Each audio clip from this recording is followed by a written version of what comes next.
powered by Riverside FM. Hello, welcome to Marci Talks Money and Life. I'm Money Marci. It's so wonderful to have the opportunity to meet with the interesting and amazing people that I get to share with you via this podcast. My guest today is Otis Wilson Jr. Otis was born blind, but that never stopped him from accomplishing his goals and objectives in life. He graduated from Southern University with a degree in broadcast journalism and received an MBA from the University of Phoenix in business administration. Otis traveled extensively throughout Europe as a jazz alto saxophonist and percussionist, worked in morning drive radio as a journalist and announcer, and in the sales and testing division for the largest screen reading software developer. His full-time job and passion is to teach newly blinded and vision-impaired adults how to use computers. This includes screen reading technology software with programs like the Microsoft Office suite of apps, various web browsers, and more. You can also find Otis via his podcast, OLWJ Captivation. I will share the link with that in the show notes. Welcome, Otis. Hi, Marci. Nice to be on your podcast. I am so thrilled to have you here. You are an amazing man with an inspirational story and life, and I'm excited to share you with the world. It's a pleasure to be here, and thank you so much for the compliment, Marci. I appreciate that immensely. So tell me, what are you doing now? Well, on a day-to-day basis, technology is my passion, as you mentioned in my bio. Nice bio, by the way. I appreciate that. But on a day-to-day basis, technology is my passion. Teaching individuals how to use assistive technology. They're wanting to get back into the workforce, wanting to go back to school. Living the life as a blind person is what they want to do. So the heart is technology for me. So that's what I'm doing every day from 8 to 5. That's awesome. So are you working for a company or are you a consultant? How are you doing this? I work for the state of Texas. Okay. So if I called the state and say, hey, I am newly vision impaired and I need to figure out what my resources are, they would put them in touch with you. Right. Actually, I am working with the Department of Texas for the state of Texas. Texas Workforce Commission is who I work with, or work for, I should say. Oh, okay. So what individuals would do is they would basically contact vocational rehab services, and they would put them in touch with the center that I work for. We would do a tour, and from there, they would, of course, become a part of what we do. And how long have you been doing this?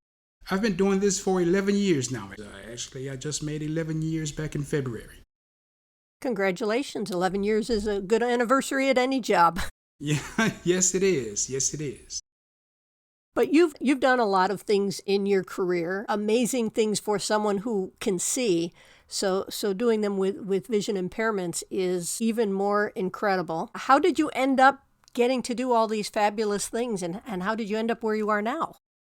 Hard work, Marci. It's always a challenge for anyone, but for me, it's wanting to be a part of life, not wanting to sit down and do nothing as a blind person. As my bio that you indicated says, I grew up in a small town in Louisiana with a love and passion for music. I went to the School for the Blind in Baton Rouge, but I had a desire to want to do and want to work. After graduating from college, I worked in radio for about 4 years, and I found that it just wasn't paying the bills. It wasn't doing enough. So I wanted to get into something that was going to provide a long-term career for me. And of course, when I was in college, back in the 90s, early 90s, there weren't any such things in terms of assistive technology. There was just Braille. Everything was Braille. Audio for school. In other words, listening to audio cassettes to do things. So there was not the life of what we know today as a Windows computer. When I was in college, DOS was just becoming in existence. But once I graduated from college, we were entering into a new age where the computers were beginning to become what was going to be a new wave of doing things. And when I discovered that I can get into something that I can do and, of course, make money, I said, wow, I need to be a part of this. And I was able to start my job search because of the desire to do things. There was a company in St. Petersburg, Florida, Freedom Scientific. They were looking for individuals to sell the JAWS for Windows screen reading software. I said, oh, wow, this is awesome. So I applied for a job there, and I had just gotten married, and I said, this is great. This is what I need, because as I mentioned before, working in music just wasn't enough. Working in radio just wasn't enough. So I applied for that job, and I moved to St. Petersburg, Florida, and I began selling the JAWS for Windows screen reading software at that company. Worked there for about 16 years in sales, and I moved over to their testing division, sold their product, of course, tested their products. And then I found that I wanted to do more, beginning with testing. And after testing, it was a point in time where I wanted to just, I guess in a sense, move closer to home. So getting into Austin, Texas, the opportunity to work here was, I guess you can say, a new open door. And that is what led me here to begin training individuals and teaching them how to use computers. So after 16 years in Florida, I moved here to Austin, Texas. That's my story. That's quite a story. So do you feel that your blindness impacted your ability to earn money, your financial opportunities, or it wasn't the biggest challenge? Well, I guess it depends on how you look at that. It just depends on how you look at it. The world is tough for individuals who want to do anything in terms of working, but it's extra tough for individuals who are blind, because people have, I guess you can say, a hang up for wanting to give many of us the opportunity. Notice that I said many of us, not all of us. But when you are wanting to look for a job and you have the desire to work, once that door opens for you, then you have to take opportunities and go with it and make the best of it. And that is what I found myself doing, and not giving it 100%, but 120%. So when you give it 100% and 120%, those doors open and you can find yourself getting into things that are amazing in terms of financial progression, and just making some awesome things happen financially and from other successful perspectives. Where do you think you learned financial literacy and how to manage money? That is a different side of the story. That is where side hustles come in. I have a dear friend of mine who was, I guess you can say, like a brother to me. And he told me about some things that I can do to just help me to understand money, learn more about money. And I said, wow, this is something that I really need to look at and explore. I started talking to him, and I wanted to know more about what he was into, and I just wanted to learn more about how money worked. So this is where I wanted to, I guess in a sense, explore, learn more about investing, learn more about insurance and that type of thing. So I got myself licensed and I started selling these products. That's basically what I did. And it was something that I didn't think I would do, but because of the need and the desire to do it, it was just something that I guess you can say was a need, a necessity, but also something that I felt that others need to know. Okay. Would you describe growing up that you learned the positive or the negative of financial literacy? Growing up, it was, I guess you can say it was something that I knew about, but I didn't have the full understanding of it. I didn't have a full understanding of what financial literacy was. I think it was something that I needed to know more about, because when I was in college, I wasn't really interested in financial literacy. That is why I took advantage of the opportunity that he told me about, because I wanted to know more about investing, what mutual funds were, what variable annuities were, the difference between whole life insurance, term life insurance, those types of things. Those are things that I felt that I needed to know more about. So the thing about it all is, when you can get yourself into things that were going to, number one, help you, not conflict with what you're doing on a day-to-day basis, but also you can find yourself getting paid to help others understand them, then all of those things come together as rewarding experiences. That's a good way to look at it. Yes, it is. And of course, too, when you find yourself learning about those things, putting it all together, being able to write about it and teach it, that also, again, is something. Do you think there are a lot of opportunities available to blind individuals in the computer world, in the financial world, that people may not be aware of? Well, it depends on what that individual is looking to do.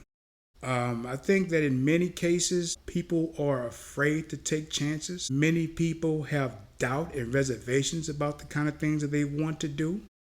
But if they're open to new opportunities, absolutely, yes, absolutely. When I was in my teens, I believe, a family friend who was blind, and she became blind through diabetes in her early 20s. She had a store, and she had the store with her sister, who was fully could see, and Jane would handle the money. She would talk to the customers. The things that were available to me, and I worked, I think, a summer with her, were just fascinating. I think she had something that could read the dollar bills and say what was on them. Yes, yes. Excuse me. This would have been, well, let's just say a lot of years ago, probably in the early 80s, I think. Yes. And when we think about how far things have come since then, it's amazing. It opens up all these people that you might not think are able to do a job are much more capable because of the things that are out there, the technology, I guess mostly technology that can make up the difference on a lot of things. Yeah, absolutely. Well, in this day and time, cell phones are capable of doing all of those things. There's so many different devices and software applications for the cell phones that can scan money and recognize images and that type of thing. So the opportunities are there. The question is, as a blind individual, do you want to take advantage of it? Even as a sighted individual, do you want to take advantage of it? As I mentioned earlier, people are afraid of taking advantage of opportunities. People have doubt about taking advantage of opportunities. But, if you allow yourself to explore new things, it's like learning about financial literacy. People have doubt about investing. People have doubt about saving. But these are the things that we need to start doing to put ourselves in a position of taking care of the future. If you have kids, if you have grandkids, or whatever the case may be, or even yourself to prepare for retirement, these things are essential for just those reasons alone. Not being afraid to learn and to prepare, or for preparation. Do you have any thoughts about AI? Because you're so into the technology and things that are out there. Do you have strong opinions on what resources it offers or what challenges it creates? It's cool. It's something to, I would say, explore, but it's not here to replace anything, if that makes sense. Everybody says, well, AI is going to replace this, replace that. That's not true. So if you are a human and you have a job, I wouldn't say that AI is going to take your job. I don't believe that. I think if anything, AI is here to perhaps enhance some of the things that we have. Notice I said not all, but some things that we have, but it's not here to replace anything. Is screen reading technology similar to AI, partially connected? Where is the line drawn? Screen reading technology and AI are totally different. When you look at a screen reader, screen reading technology is there to read what's on the screen. So for example, if you are browsing the web, or if you want to read what's on a web page, the screen reader is designed to do just that on the computer. So if you want to read that screen, that's what the screen reader will do. Whereas AI is in a position right now to a large degree attempt to describe the screen. It does a good job at describing the screen, but it cannot do it letter by letter, if that makes sense. What is happening right now with AI technology, though, and I will say it's pretty cool, screen reading technology and AI are working together to describe images. That's where you take, for example, the JAWS for Windows screen reading software. It's using the AI technology to describe things that it cannot get access to, if that makes sense. So that's how the screen reading software is taking advantage of AI. It's saying, hey, we can't get access to it, so help us out. Does that make sense?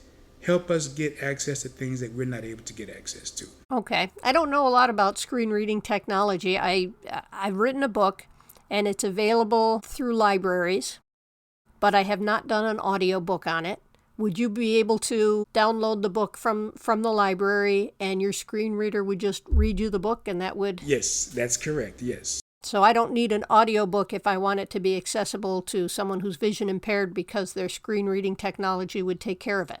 That is correct. And for example, when I logged into your Riverside FM podcast here to do this recording, everything that I got access to, the buttons and everything, I used my screen reader to do that. I didn't use a mouse to point and click. I used my screen reader to log into it to do it. So it describes the screen and you say, oh, I want you to push this button and goes from there? Right, exactly. So rather than point and click, I use my keyboard to navigate. For example, I'm using a Braille display as well. So it says I'm on the chat button now. So if I were to press enter on that chat button, I could then chat with you. That's how the screen reader gives you access to what's there. And it's also speaking to me as I use my tab button and so forth as well. That's amazing to think of how far it's come and how much farther it will go. Because as a financial person, I want to make things as accessible as I can. But on the flip side, reading my book audibly and making a recording of it, I attempted to do that. There are graphs in there. There are other items that I felt I couldn't do justice in explaining. But a screen reader already knows how to do it, and you already know how to understand how it's going to describe things. Well, let me say this about that. Two things. Number one, where screen reading technology is not at its very best at this point is reading graphical images. However, as I mentioned a few minutes ago, that's where AI is picking up the load to help screen reading technology. Does that make sense? So what you have is you have a screen reader that reads the text, and then where the screen reader cannot describe or get access to the graphic, then the AI is at this point in time able to help the screen reader out. Now, don't get me wrong, Marci. Audible is awesome. There are many screen reader users or blind people. Let me say it this way. There are many blind people who take advantage of Audible content or audio content. Let me say it correctly. Audio content simply because it's convenient. But there is so much available for which we need to get access to it. For example, on the job, you can't have everything in an audible format. There has to be things that a person needs to use the computer for or to get access to. Microsoft Word documents, Excel spreadsheets, PowerPoint presentations, reading Adobe files, that type of thing. These are the things for which a screen reader uses its power to give a person employment. That's where we're talking about screen reading technology having its place in society. Okay, that makes a lot of sense. Do you think there are specific financial challenges that blind individuals face that those of us who can see wouldn't necessarily be aware of? I don't think there's a difference. I think that it depends on how that blind person wants to position themselves. When it comes to finances, we're no different from the other individual. It's all about how the blind person is setting themselves up to, for any other achievement. What do we want to do with our money? How do we want to position ourselves for any type of success? There are a lot of people who are blind who are successful with investing in that type of thing. There are a lot of people who are very much successful at, motivational speaking. When you think about how blind people have positioned themselves in life, again, it all goes back to researching and learning. One of the things that I've learned by being in the financial profession is being able to reach out to sighted people and say, hey, listen, I want to sit down with you and educate you on investing. And say, oh, no, I don't think so. You know what I mean? They don't want to hear my message because they think that I'm blind. I can't educate them. Hey, it's okay. I'm just blind, but I know what I'm talking about. Does that make sense? It's only the lack of sight that I don't have, but I have the education to teach you what you need to know about your money. That's where I think the misconception is, do they want to hear the message that a blind person can convey to them? But blind people, we have our place in society, and a lot of us, we do well, and we have really carved ourselves out in society to make some great things happen. I love the way you have had so much experience and exposure in so many different industries outside of what people would have expected. When you say your blindness hasn't limited you, there are no limits. Absolutely. I mean, Absolutely. Okay, so I wouldn't let you drive, but I mean, other than that. Not yet. Not yet, but I bet we're coming there. Yeah, we're trying to get there. I think that we are a long ways off from that too. They have these self-driving cars, but I'm not ready for that. I'm not, but yeah. Yeah, no, I totally agree. I am not ready for that. I think one of the fascinating things out there is there are apps that a sighted person can volunteer to be on call and spend some time on the app, and I forget the name of it, where a blind person can use their cell phone and say, hey, can you help read some things to me, just so that they've got a third party not invested, whether it's Right. for shopping or whatever. I think it's fascinating. Yes, there are quite a few of those. Yes, that's correct. Yes. I think it's amazing. I think it's so important to include all aspects of society in. It's beneficial both financially and just in the overall course of the world to be inclusive and to not miss out on any of the opportunities that including people give us. Absolutely. I think that one of the things that people have to realize, and if you want to know something, one of the things I feel that we should all do is to take the opportunity to educate ourselves. There are so many resources available online now. We have Google.